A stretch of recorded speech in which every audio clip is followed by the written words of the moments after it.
This week actually marks an important date for us at Bodhi Oak Zen Center. It was 7 years ago, in early December of 2016, that Mary Allen, our founder and teacher, first opened the doors to Bodhi Oak. And she had moved up to Oakhurst from the valley by then, and had practiced at Emptiness Zendo in North Fork with her root teacher, and in Fresno, but with her root teacher, Grace. And also practicing at that time with Grace was Linda and Al and myself as well.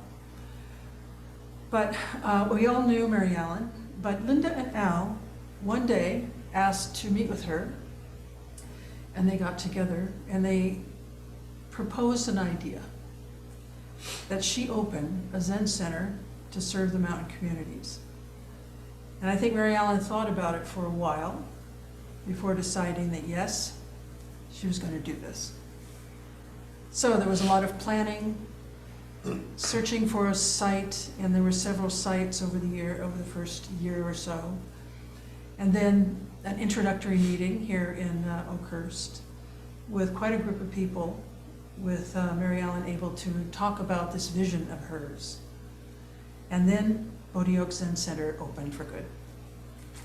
So happy birthday to us.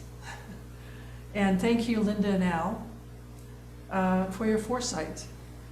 And of course, we are so very grateful to our teacher, Mary Allen, whose gift we continue to carry forward. In fact, the title of my talk today, Turning Towards, for me, is forever connected to her.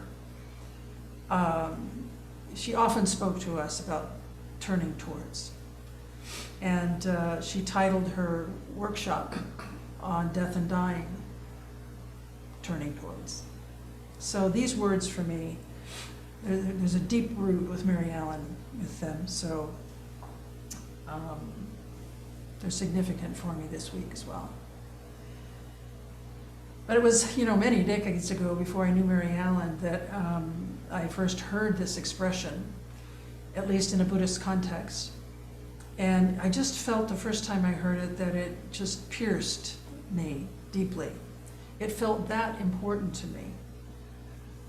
But at the time, I think it was just a concept. And maybe I saw it as an action.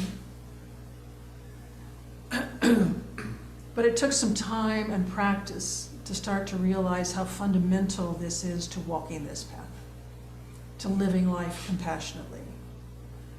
In fact, we practice Buddhism today as a result of the Buddha's willingness and his need, really, to turn towards the realities of life and death. When he chose to venture outside of his protective family compound and step out into the streets of the nearest village, he was immediately faced with the great matter of life and death. He saw poverty and hunger and illness and dying and death. And although it's said that he was shocked and in great grief, he did not turn away.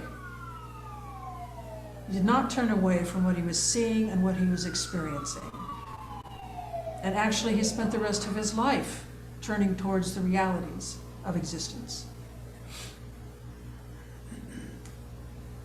As it has also been written, he advised us to be a lamp unto ourselves. And as Dogen wrote, to put aside the intellectual practice of investigating words and phrases and learn to take the backward step that turns the light and shines it inward. Our transformative practice of also turning towards ourselves, turning inward, towards our delusions and our joys and our suffering, is important. And it's important that we do it without judgment. And I know that it's true for me. It was true for me and still is. That it's largely through turning inward that I'm able to sincerely and wholeheartedly turn outward and towards others.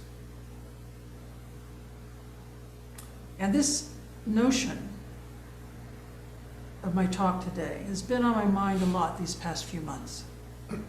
As you know, I spent a few weeks in Hawaii, with my sister and her family. And my sister and I are really close. We have very deep love for each other. We love being around each other. And we have some shared experiences in our childhood that brought us even closer. And we've talked about the fact that we've always been very protective of each other. Mostly in emotional terms, I think. But we can even sense it physically. And when I was there this last time, I was seated at the table, and my sister was to my right, and my brother-in-law to my left. And they were talking. I was just sitting there. And then something came up, and they started to discuss it, and were disagreeing about it. It wasn't a really heated discussion, but they were frustrated and they were upset with each other. And so I was there, and I thought, I'm just here to listen, and I'll support them in whatever way they need, but I'm just here to listen.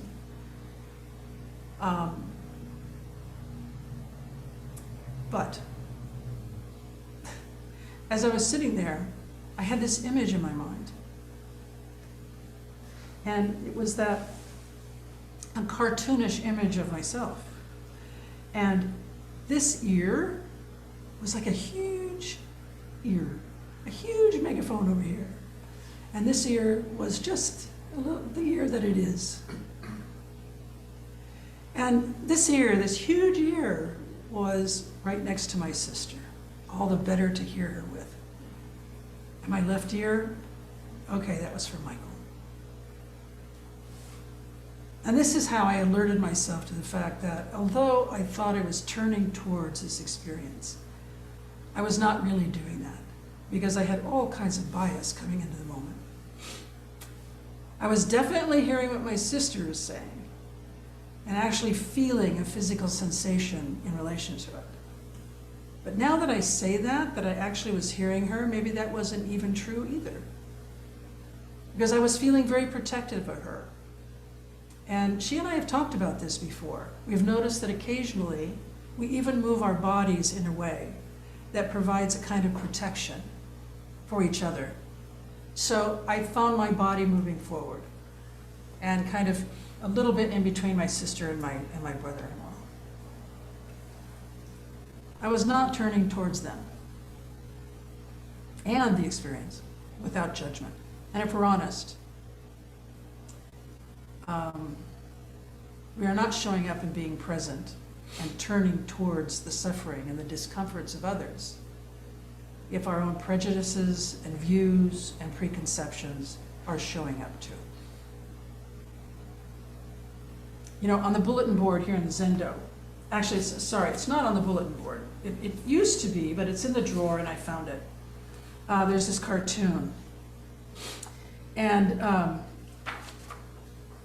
there's a monk, and you can't really see it, but I'll explain it to you. There's a monk sitting here with a disciple, shall we say, and the monk says, "You have one final test on your path to spiritual enlightenment."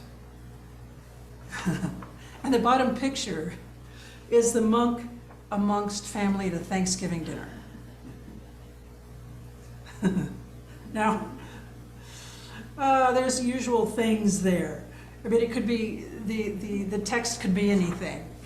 But, you know, I spent Thanksgiving afternoon with my extended family here in the mountains. And, you know, I always know that those gatherings with them are not ever going to be difficult. They have this kind of unwritten code amongst them that they're going to avoid conflict. And, well, turning away, really. But it's always very pleasant. And those gatherings, you know, they're never stressful. Nothing ever comes up. But I know this is not true for a lot of people in family gatherings, especially over the holidays. I know that as it suggests, there can be much strife. And I've been at some holiday gatherings where this was true. Rife with possibilities for disagreements, old wounds, rigid thinking. And how do we turn towards that? You know, are we able to engage without our own past experiences and our preferences getting in the way? Can we show up without judgment, given what we know or what we've lived in relation to these people? Can we stay, not judge, and not turn away? You know, our daily lives are punctuated with these opportunities to look closely at our own reactions and our own thoughts. And of course, some of the situations we're reacting to are more serious than others. And I've felt especially aware of this experience and the difficulty of turning towards during these past weeks, 7 or 8 weeks, when the war has been raging in Gaza and Israel. And then going to bed this Friday night, knowing that the ceasefire had ended and the airstrikes had begun anew. And I don't watch a lot of TV, but on October 7th, the day of the Hamas attack, when I read the headlines, I just went in and turned on the television. And I thought, well, yes, I want to be aware of what's going on. But to me, this is all I could do. It was the most immediate way for me to turn towards what we now know was a horrific attack. And it was the only way I felt I could bear witness to these atrocities, by seeing video and hearing the stories of people who needed to tell about their experiences, who needed to talk about their family members who were either dead or had been taken hostage or missing. It's what I could do. I could be present in front of the TV. And present, of course, to what that station decided to show me of this enormous tragedy. But turning towards is this. We stay to bear witness to whatever is happening and to whomever it is happening to. And being able to hold that space. And then, of course, without judging. That's tricky. But we have that capacity. We have that capacity to bring our full attention in this way. And importantly, to also understand that we would want to show up without our own prejudices. And it could be really difficult sometimes. And as we know, very soon, this attack turned into a response. So now we had two sides warring.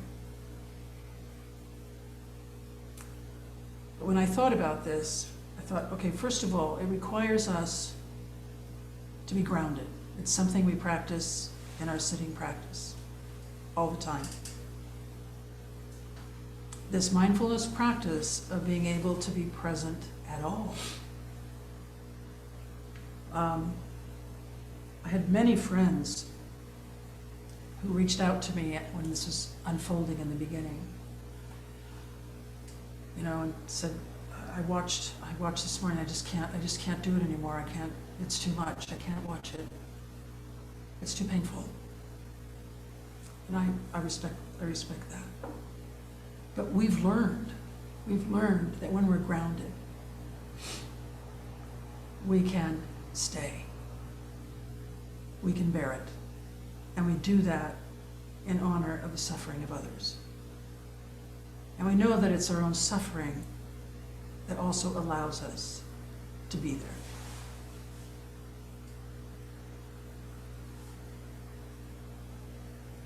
We might also, in this groundedness, have some self-awareness of our own suffering and our own physical and our own emotional responses and views to what we are experiencing. And in that way, we can experience things more clearly. Because when we're grounded, there's space. There's space in which our natural bodhicitta, our natural compassionate mind and heart, can fully open, which in turn, of course, affects our future actions. So over these 6 to 7 weeks, we received all these images and stories of the first attack on Israel and then Israel's relentless military response. And the suffering of the victims of this war since the beginning is tragic and obviously painful. But if we're able to remain grounded with at least some self-awareness again, we can notice what's happening inside of us, what and where we're feeling it. And we might recognize, and I hope we do, recognize our tendencies to maybe take sides. Our tendency maybe, especially in the environment in our country today, toward polarization. And if you look more closely at these reactions, which is what our practice would suggest we do, we'd probably find a lot of reasons why we're feeling what we feel.